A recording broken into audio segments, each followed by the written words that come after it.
যে এত বছর ধরে নির্যাতিত হচ্ছে ইসরায়েলের কাছে, কিন্তু মিডল ইস্টের অন্য কোনো দেশের ভিজি হয় নাই যে ইসরায়েল এবং ইউএসের বিপক্ষে যে কথা বলতে। ইরানই একমাত্র দেশ যারা ইউএসএ এবং ইসরায়েলের চোখে চোখ রেখে কথা বলতে পারে। আর বাকি আরব কান্ট্রিগুলো হচ্ছে ইউএসের পা চাটতে ব্যস্ত। মধ্যপ্রাচ্যের এইসব চাটুকারদের মধ্য থেকে ইরানই হচ্ছে একমাত্র ওয়ান ম্যান আর্মি যারা ইউএস এবং ইসরায়েলের বিরুদ্ধে স্ট্যান্ড করতেছে। দ্যাটস ওয়াই ইরান হচ্ছে বর্তমান বিশ্বে মুসলমানদের একটি আবেগের জায়গা, এবং আমাদের বাংলাদেশি মিডিয়ারা আমাদের এই আবেগকে ব্যবহার করেই তাদের ভিউ বাড়াতে ব্যস্ত। ব্রো, ওরা জানে যে রিলিজিয়াস ইমোশন এটা কোনো ছোট ব্যাপার না।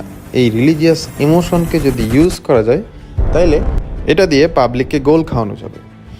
এখন কাহিনী হচ্ছে, আমরা সবাই যেই জিনিসটা পছন্দ করি অথবা যেই জিনিসটাকে সাপোর্ট করি, আমরা চাই যে সবসময় ওই জিনিসটাই হোক। যেমন কেউ যদি আর্জেন্টিনা সাপোর্ট করে তাহলে তার এক্সপেকটেশন এরকম থাকে যে আর্জেন্টিনা জিতলে আমার ভাল লাগে, এবং আমি যদি আর্জেন্টিনা জেতার কোনো ভিডিও আমার সামনে পাই তাহলে ওই জিনিসটা আমি দেখব। যদি দেখি যে আর্জেন্টিনা হেরে গেছে তাহলে ওই নিউজটা আমি দেখব না।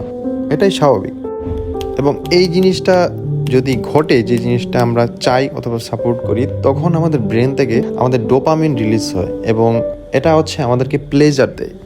সো এজ এ বাংলাদেশি মুসলিম, আমরা চাই যে ইরান হচ্ছে একটা মুসলিম কান্ট্রি, যেটা হচ্ছে মিডল ইস্টের একমাত্র কান্ট্রি ইসরায়েলের অপোনেন্টে স্ট্যান্ড করতেছে। So we want that Iran should win.